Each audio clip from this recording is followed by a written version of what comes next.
ईमानदार लकड़हारे की कहानी। एक समय की बात है, जंगल के पास एक लकड़हारा रहता था।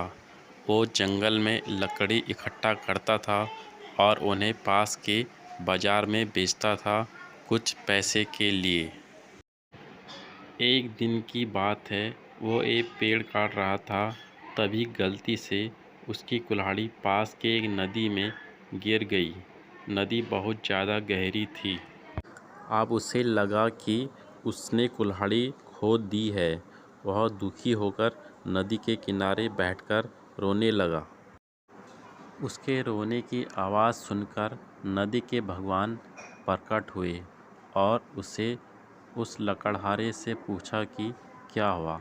लकड़हारा ने उन्हें अपनी दुखद कहानी बताई।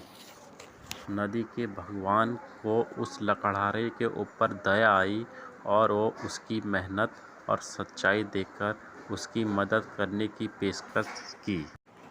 वो नदी में गायब हो गए और एक सुनहरी कुल्हाड़ी वापस लाए, लेकिन लकड़हारे ने कहा कि यह उसका नहीं है।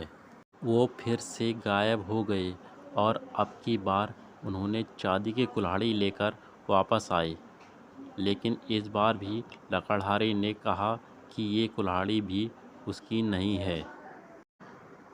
अब नदी के भगवान पानी में फिर से गायब हो गए और अब की बार वो एक लोहे की कुल्हाड़ी के साथ वापस आ गए।